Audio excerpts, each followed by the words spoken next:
There we go. Hey y'all, back with another video. So let's go ahead and get into the Love After Lockup review. So y'all, please just ignore the glare on my glasses. I'm having a lot of problems with my eyes this week, so glasses it is, all right?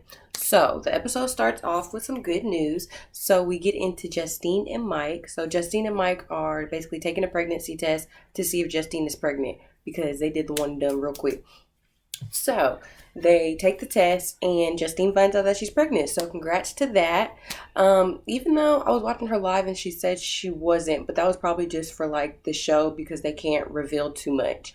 But so basically they were really excited. Mike kind of had to sit down for a while, and he's just like, "Wow, like we really did this. Like a baby's really coming." Yes, get ready. So yeah, so they get into that. Mike says he has a couple of mixed feelings because Justine basically wants, she's like, I'm about to tell my mom. He's like, whoa, don't you want to wait? Like, most people wait a little bit before they, just go out and be like, I'm pregnant. But she said no, she want to go ahead and tell her mom. And Mike is kind of just like, your mom really doesn't, like me too much. But of course, that was when they were filming. As recently as last week, they were on live, and then her mom was basically all in the comments, just basically like showing a lot of love to them. So it seems like whatever issues that her and Mike had are now gone. So that's really good to hear. So y'all, we get into Ashley and Travis. So, last episode, basically Ashley just tells us, along with Travis, because he didn't know either, that basically this house that you paroled to, you can no longer be here because we're about to get put out. Like, lady, don't you think that's something you should have been honest about? Then gonna tell him, basically, you're gonna have to get a job and you're gonna have to get it together. Like, whoa, like, I understand, when you get out of jail, get a job and stuff, but this is a lot to spring on someone who did not have this in his plan. So, child, they basically going through that. I really feel like Ashley should have just been honest, because like I said, how is he supposed to parole to a house that y'all ain't even gonna have keys to in a couple weeks? Like, Lord. But basically they go to get so they're going to go see Travis's mom. So they basically go get like a gift or something. They had some candle shop, so they try to get a candle, and the card that she gave Travis, with her funds, basically declined.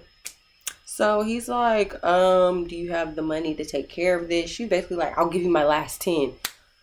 Girl, that's how you got in this situation with no house in the first place, giving him the last of your money. Like, and Ashley, I just want to talk to you real quick because you really had us fooled. You had us first couple episodes. You was meeting your jewelers, and you was meeting them like, oh yeah, she's our highest client. She spends big bucks here. Yeah, y'all the ones who made her broke. Like, Ashley, who are you for real? So basically, she's like, I don't want to meet his mom, and they think that I'm just basically like, what we think, basically, like, what is the word for it that I'm looking for? An imposter, pretty much.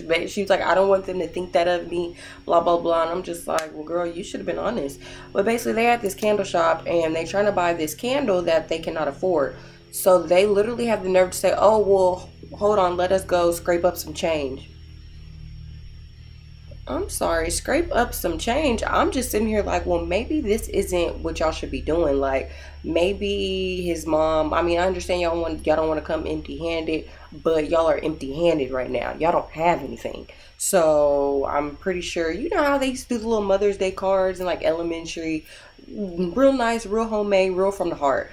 I'm pretty sure his mom would have definitely loved that. But no, instead they scrape up some change and they buy this $60 candle. And it's not 3 wick, it's 1 wick. A 1 wick $60 candle.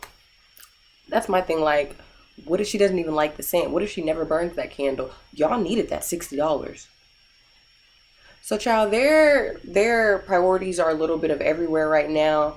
And Ashley actually tries to like say like, hey, well, maybe we shouldn't. And he just goes off. He's like, no, we are going to get something. You do not show up empty-handed. We would be sorry if we did that. I'm like, y'all are literally making something out of nothing. Like, y'all have nothing. Like, I don't understand. Like, Ashley, I'm not on your side right now because what you did was a little grimy, but you did have a good point where maybe we can't afford this right now. But he said no, we're gonna get it and we're gonna get it now. So he paid a little $60 for the candle. And I just feel like this financial situation that they're in is putting a bigger strain on their already new relationship. I don't feel like that was needed right now. But y'all, we will see. Okay, y'all. So then we get into Derek and Monique, but it's basically just Derek in the car with his brother. And I don't think I've seen this brother at this point. How many siblings does he have? I really can't talk because I got a lot of siblings too, but every episode I feel like we meeting another one or somebody else, or is it just the siblings and they got a lot of kids? I don't know.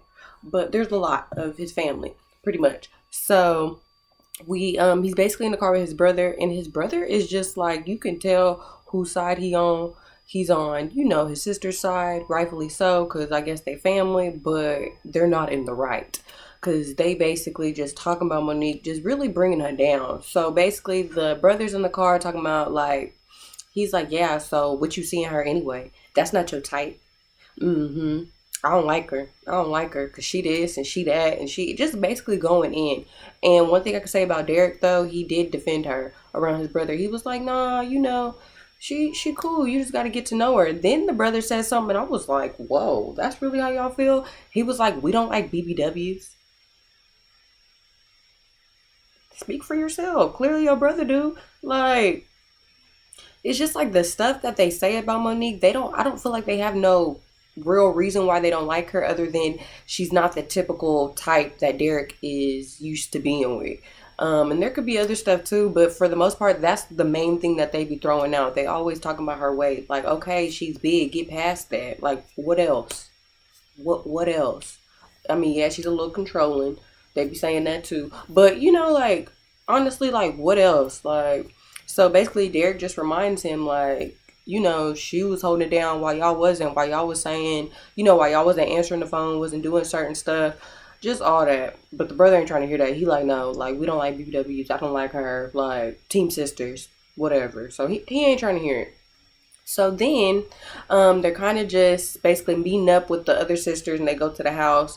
So while they're at the house and they sit down, Derek pulls out this jail tablet. I've never heard of it, but we get tablets in school, so I guess it's like the same thing. So they he basically pulls out the tablet and he like, oh, you see her right here? I was talking to her. She was sending me these pictures, bent over. I'm just like, I was almost like every time I'm almost on Derek's side, he do something and I just be like, bruh. So he basically just showing his brother, and his brother like, oh yeah, she cool, she cool, she cold. You should. I would have rather met her. I want to meet her, not Monique. I'm just like, dang, what is y'all's beef for her? Like, y'all do not like her. So he basically just like, yeah. So he's showing him basically his catalog of girls and his little iPad or whatever. And I'm just like, where is this going? Because at some point, I think him and Monique, because they just went live, like, actually together in the same room, like a week ago. So I'm like, are y'all be watching these episodes together? Like, that's what I want to see. I want y'all to go live, and I want reaction videos from them at this point. Because how do you feel about that? So pretty much they're talking or whatever, and so they meet up with the sisters, and the sister was like, oh yeah, we just got back from shopping, blah blah blah blah. And then so I guess the oldest sister, the taller sister, the one who had the problem from the get-go, she's basically just voicing her opinion again, saying the same thing. She's basically just like, she's controlling, she's ugly, she's hungry. Like, you don't know what that girl doing right now. You don't know if she just ate or she is hungry. You don't even know, like, if she's just big boned. You just think because she's fat, you can just make all these fat jokes. And at this point, every time you get on the screen, that's what you do, and I'm tired of it. Like I said, we know she's a bigger girl. What else? What else do y'all have for us? Move on. So, and I'm just like, while I'm watching this episode, I'm just sitting here thinking, like, how is this really gonna work? Because I can't imagine being with somebody's family and they just literally bring you down every time your name comes up. Like, you don't even have to be in the room. You don't even have to be around. They hear Mo and they just like, she hungry, she fat. Like, none of y'all are perfect. None of y'all. The brother could definitely use the edge up like last month, but that's neither here nor there. But you see how I just like that, they all got something wrong with them. So it's just like, why are y'all coming for Monique like this? But basically, they're like, we don't have your number. She be controlling, blah blah blah blah. And maybe she don't want y'all to have your number because she think y'all was in the car following her. But I don't know if that was them or not. But when it comes to like him being able to talk to his siblings, I do feel like, yeah, they should definitely have his contact number. You know, anything could happen, and they already don't have their mom, so it's just like all they really have is each other, which would make you think y'all should be closer and y'all should just respect his decision. But no, child, they do not like Monique at all, and every episode is just getting worse and worse. But basically, they're all like, "Oh, we about to go somewhere. We got to show you something. You're gonna be happy what we got to show you." And I'm recording this as I'm watching it, like as I go. But mark my words, I feel like it's some kind of girl, or they trying to set him up with somebody. Like I just feel like they don't like Monique that much that they gonna try to do something else. But I could be wrong. I hope I'm wrong. But then we get into Aris and Cameron. So, they just got married. So they're basically just in the hotel room chilling. And Aris is chilling. Like I just said, she chilling. She not going nowhere. And you see Cameron getting up, putting on clothes or whatever. He like, okay, you in the bed, but we got to go. And she's like, ooh, I'm sick. From Mean Girl, she's like, I'm sick. So Cameron basically just like, what do you mean? She's like, oh, I'm not feeling good. We partied a lot last night. I don't have another party in me. So basically it's supposed to be like his welcome home party or something like that. But I guess, of course he wants his wife there with him. But she's basically like, I met most of your family at the wedding. Like, I ain't got to go. So Cameron's he's a little pissed about that. He like, how you not going to be there with me? Like, you supposed to be my wife, and how's that gonna look to my family? Which I could see that part. Like, that is I'm not gonna say it's a bad first impression. It's not the best first impression. You just got married yesterday. Like, where's your wife? But then again, I'm pretty sure if he just told them, like, hey, she a little hungover, she a little sick from yesterday, we did get married outside. Like, maybe they'll be like, oh, maybe she got allergies, and they'll just let it go. But I don't know. So he's basically mad about that. They kind of have like a little back and forth to where like she start, like, well, I'm not going to go. And he was like, well, what if I don't go to Florida? Like, okay, that was taking it from a 2 to a 10. But that's how they start getting into it. And she's just like, she does something like this. And then he says something like, you better watch where your neck rolling. I was just like, dang, he sounds like a mama for real. Cause yeah, I definitely done got that a couple times. You better watch that neck. So I was just like, ooh, how like when someone not even talking to you, but it bring back memories. I was like, so yeah, I got a little tensed or whatever. But he basically said, hey, I'm finna go to this party with or without you, and it's gonna be without her. So I don't know, child. Hopefully they can not argue too much about this, because she did cough just one time, but maybe she really is sick, and and I don't understand why she wouldn't want to meet his family when, like she said, she done met half of them yesterday. So it's just like, I don't think she's avoiding it. I just think that she's just really not in the mood to go. Like I said, might not be the best first impression, but baby, it is what it is. Okay, y'all, so then we get into Nathan and Skyler, and basically we just see the producers knocking on the door, and she's like, they're not answering. I've been out here for so amount of time, and they're not here. I don't know what's going on. So she's talking to one of Nathan's friends, and I felt bad because I was thinking in my head, like, oh Lord, this lady done got her third body. Like, what done happened to Nathan? But they were okay. They pulled up like 4 hours later. But in the meantime, before they pulled up, they were talking outside with Skyler's mom, and Skyler's mom really just started crying. I felt for her because she was basically just saying, like, I feel like she's relapsed, and that's why she doesn't want to be on camera. She doesn't want anyone to see her like this. And I even thought that whenever they pulled up, because when they pulled up, she was kind of just like, whatever, whatever, whatever. I don't want to talk. I don't want to talk. Doing one of those to the camera. So I was like, well, did she relapse? But she ended up talking to her mom later on, saying no, she did not relapse. They basically just had a fight. She was just in a mood and didn't want to talk to anybody. So then the other producer gets in the car with Nathan, and he's talking, and Nathan's giving him basically the same energy, like, well, we had a fight. like not really saying too much. He does say that she needs to make better choices. She needs to basically think of both of them and not just be so selfish and just, basically just do things without thinking. So they basically say that. And then all of a sudden Nathan's like, yeah, so get on my truck. Bye. I ain't got nothing else to say. So basically they both giving all this to the cameraman and stuff like that, which it takes a special person to be a producer, because I would have said, didn't you sign up for this?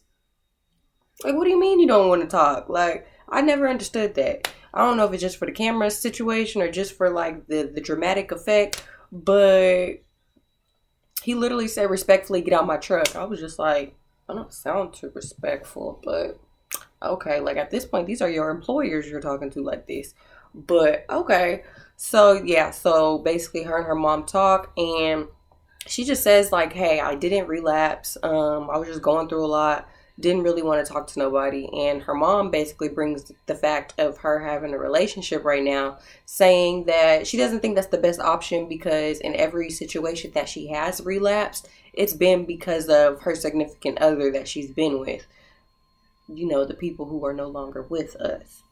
So, I don't know if the mom's trying to save Nathan or she's just trying to save her daughter, but she's basically just like, hey, like, I feel like y'all don't really need to do this right now, which I agree, because especially this episode and last episode, it just seems like there's always so much tension between them, and she's only been out 4 days, which I didn't even realize till they put it on the screen. I'm like, all this has happened in 4 days. So yeah, I don't know if this is the best option. But then we get into Cameron. So he shows up to his welcome home party, and he shows up solo dolo because, Aris said, I'm not going. Like, and that's that. So she literally did not go. She did not show up. So she's basically there. And, of course, the sister's like, where's our sister at? Where's your wife at? He basically puts 20 on 10 and says she ain't want to come with y'all. Like, basically, she ain't want to come be around y'all. Like, something to that effect. When he could have literally said, hey, she's hungover from the night before. She really wasn't feeling too well. Because, that's what she told him. That's what it was. But instead, he puts, like I said, 20 on 10. So they're really not feeling that. So they basically like, huh? Like, so they're feeling some type of way. Then we go into Aris and her daughter. So basically her daughter's packing up to go back to Florida. So she basically has to start school, so she has to go before Aris. So she's basically going back, and she's asking her daughter, like, well, how did you like it? How'd you like the wedding? Her daughter was like, it was long.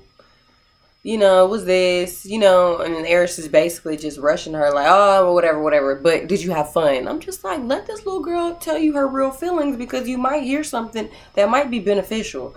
Because you really need to let her express herself instead of, oh, well, I don't really want to hear that. I want to hear that. But did you have fun? Of course, the little girl gonna be like, yeah, like, I ain't really like that too much. And her daughter basically asks, why didn't you go to the party with Cameron? And she's basically like, oh, well, I don't know. I just didn't feel good. I just felt weird. So basically, she's just explaining why she didn't really go. Going back to his family, of course, they're not feeling the fact that she basically did not show up. They're sitting there basically saying, like, the sister's like, well, I'm not gonna bite my tongue about it. I'm gonna let her know. I'm gonna call her. I'm just like, oh my God, please don't do this. We already got one situation where the sisters don't like the new girl, and that's a lot. So basically, but the sisters is like, I'm gonna tell her how I feel. Like, I don't bite my tongue for nobody. And Cameron is just kind of throwing her out. I'm not even gonna say throwing her under the bus. He's hitting her he's the bus driver. He's like, well, whatever y'all got, take that up with her. That's all her. Take that up with her. I'm like, dang, at least Derek be like, Monique is my woman. Y'all gonna have to get right. He throwing, like I said, he's the bus driver throwing her under the bus. Like, he's hitting her. He's hitting Aris with the bus. So I'm just like, well, dang. So of course, they're hearing all that. That's going to make them think even more like, oh, she really just don't want to be around us. I'm just like, this cannot end well. Like, it can't. It can't. So then we go to Derek and his sisters. So, y'all, I feel bad because I'm thinking they about to show him a girl or something that one of their home girls. They went to Derek's mom's grave. So, if y'all don't know, Derek's mom actually was murdered. She was leaving a club in 2013. and was basically just hit by a stray bullet, pretty much outside of the club. So just basically just wrong place, wrong time, hitting the crossfire, which is really, really sad. I really hate that for them because they have a lot of siblings. So it's like she left a lot of kids, grandkids behind, which I hate. So basically Derek is just going and he's saying that, he learned the street stuff from his mom. So basically that's how he got introduced to it so young. But it really made me sad whenever he was talking about like all the things that he won't be able to experience with his mom, because I think that's some things that, us who still have our parents, we definitely take that for granted.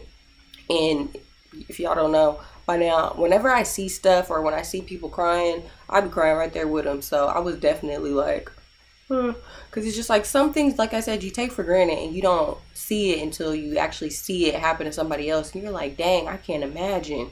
But it's like that's people's real life. So I just wanted to say that. And if anyone can relate to that, I definitely send thoughts and prayers out for you, because I can't imagine that has to be very, very tough.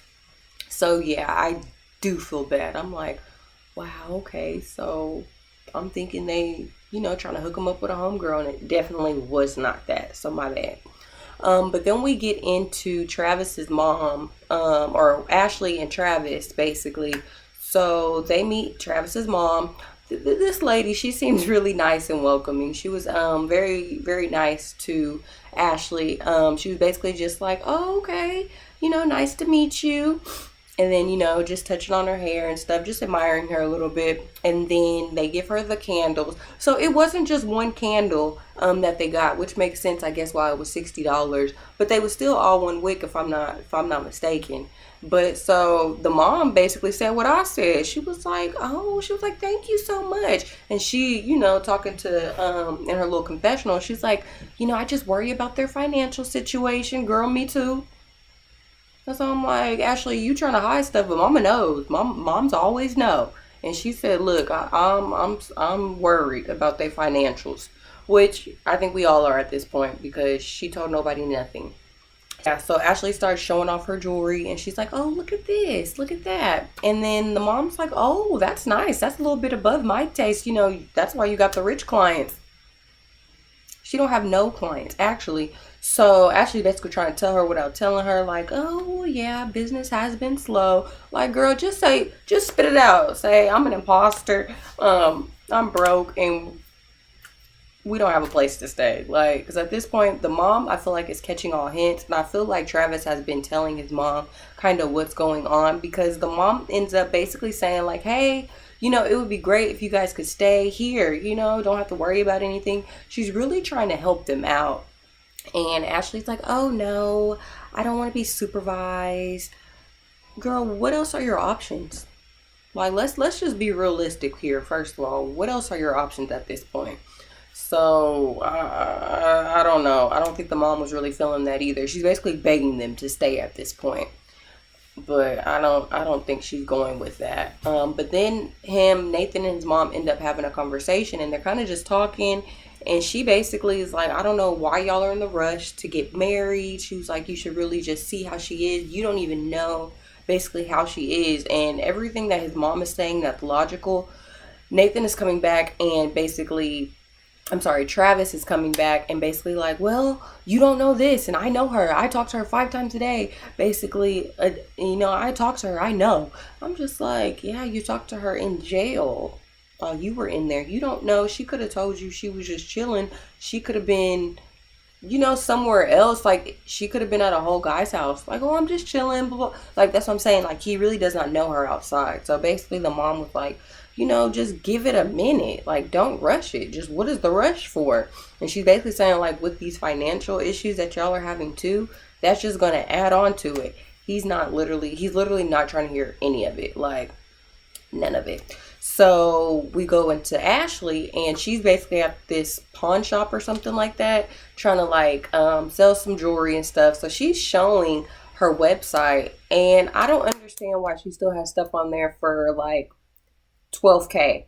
Like, you need to have, how they have them big old blowout sales when the store is about to go out of business? She needs to have one of those. Like, at this point, it needs to be like, what do they call it? Cyber Monday. She needs to have a Cyber Monday sale. or something, like going out of business, everything half off. Because at this point, anything helps. Like, I understand they're of high value, but high value, no value.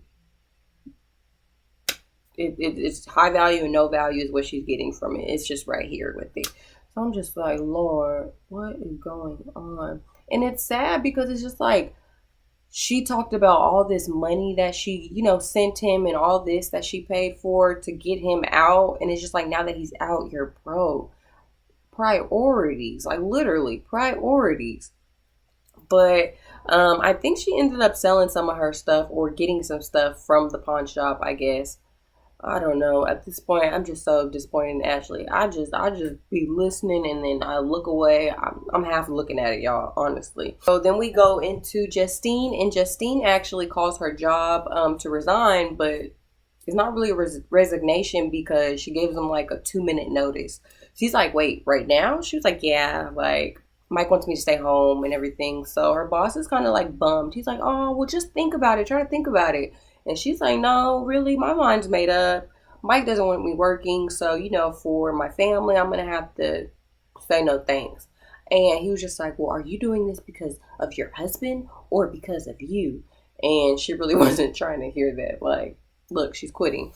So he's basically like, oh, okay, well, I'll send your discharge papers to you. And she's like, okay, thanks. So then we get into Mike in the studio. Now, mind you, this is where all their bread and butter is going to come from. And of course, the show. So he's laying down a track. And I'm just like, y'all need a plan B. Like, and that's the thing. I haven't heard it with the vocals and mixed and mastered or whatever they call it. But it's just sounding like you cannot really be banking on this to support you and y'all's, I don't know, they have like 7 kids total together. And I guess one on the way. It's like you literally, please don't tell me this is it. Like, but I did see on her live that they're basically doing like different businesses. They got like different merch coming out. So basically they're trying to do other things, which I like for them because it's like, yeah, not a hater, but the music, it's not giving.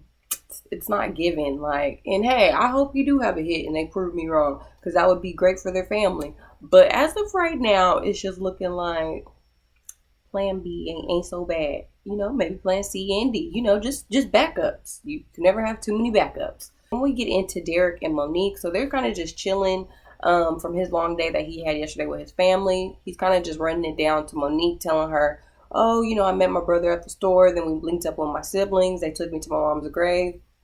And, she's asking him like, oh, how was that? And he kind of just, vented to her a little bit. And then his phone goes off. And of course, as soon as his phone goes off, Monique senses, who's calling us? Who's calling us? So basically she's like, who's calling us? It's the PO. So she calms down a little bit. So the PO basically is asking about, I guess, drugs that he did have in his system before he went to jail. And basically how's that going or something like that. So he's basically saying that he had marijuana in his system, cocaine, and heroin. And that was all surprise to Monique. Surprise to me too. But then he said something that I was already thinking. I'm like, well, if he sold the drugs, he probably like tested it or something like that, which is his story and he's sticking to it. So he says that basically like, he would put a little something here, taste a little something, whatever, because he was selling it. So he had to make sure it was good. Monique was like, oh, okay, that makes sense because yeah, I didn't think that of you. Like, really, Monique? He could be lying to you because you don't know him. There's that. So I was just like, but then again, I was already thinking it before he said it. I'm like, well, maybe he just tasted it or whatever. But then again, maybe that's just the go-to line that they say. Who knows? We will never know. But I'm not married to him. She's trying to be. So, hey. But yeah, so basically, she basically then asked for his phone and was like, well, you was gone yesterday, so I got to check it. Like, Monique, I swear I'm trying to be on your side, girl. I swear I'm trying to be on your side, but you do some crazy stuff. Like, I just don't understand. So basically in his confessional, he's talking and he's like, yeah, I'm just ready for Monique to go. But then he changes it and says so she can come back. he was like, but I ain't been able to talk to my CO boo basically in a little minute. And I just, like I said, I want to know if they're watching these episodes together because, like, explain yourself. Who, like, I already know she's on it. So it's just like, for him to see how she is with him and how territorial she is, and to still get in these confessionals and say this stuff, I'm just like, are you playing with us? Like, is this real? Or did you tell her, like, hey, I'm finna say some wild stuff, don't worry about it? Because that's what it feel like. It's just like, he really playing with her. But anyway, so the episode, but basically that was it from them. They kind of just talked about that or whatever. And then the episode ends with Cameron and his family, y'all. So they end up calling Aris. So the sisters call Aris and they're like, hey, sister, where are you at? We thought you would be here. And Aris, I will give them that. She was real dry, like, oh yeah, hey. And yeah, basically pretty much. And they were just like, I don't really like that. So of course, after they get off the phone with her, they're feeling more like, I don't know if you should do this. I don't know if this is for you, blah, blah, blah, blah. His auntie pull him aside and talk to him, and she's asking him like 100 questions, but valid questions. She's basically asking like, what are you gonna do to not end up where you was at? What do you have planned? You just got out, you're married, you're about to move. Like, what's going on with your plans? And he just gets frustrated. And I see why he was so irritated as the episode goes on towards the end, because he was definitely drunk. So he's stumbling and stuff, but mind you, he's stumbling when he's already standing on a chair. And one of the aunties said, nah, he tripping. I said, right there with you, auntie, because what are you doing? Get down. Whose house is it? And why didn't they tell him to get down? So basically, he's stumbling, and he still asks for the bottle. He like, hey, can I get that bottle of Bel Air? Somebody hands it to him. Why? I don't know. But they hand the bottle to him. Meanwhile, they're still trying to talk to him, and he's basically not listening to anybody. And I'm just like, maybe I need to table this conversation for when he's sober, because he ain't listening. He got the bottle like this while they talking. Like, they are trying to have a serious conversation with you, because at this point, they're worried about you. Like, you done made a lot of rational or irrational decisions since you've been out, and they're just trying to really see where your head's at. So basically the sisters just going in, the aunties asking them questions, and they're asking questions like at the same time. So he finally just says, everybody basically stop talking. He starts talking real crazy to his sister, and his sister's like, hey, I'm not no kid, you not talking to me. But yeah, like, I'm like, he was definitely drunk. So they start going back and forth. He's going off, and that's basically where the episode ends. Basically where the episode ends. He's going off on his family. But mind you, he's still not defending the fact that he's with Aris. Like, he's just defending his part of it, kind of. I still feel like he's throwing her under the bus in some instances. So I will be very curious to know how this relationship goes. I need to do like a love after lockup. Where are they now? Like, even with like the old couples, I need to do like an update. Maybe that's coming soon, y'all. Let me know in the comments if y'all would like that. Like a love after lockup. Where are they now? Like Andrea and Lamar. Y'all remember them? Angela and Tony. Even though I know they're not together no more, but it's like, who is it? You know, like, who is Angela with now? Like, I want to know. So put that down in the comments if y'all would like that. But yeah, y'all. That's my love after lockup review. Once again, sorry about the glare and the glasses. Y'all just bear with me because my eyes look like Miss Puff right now. So yeah, go ahead and like, comment, and subscribe. Bye, y'all.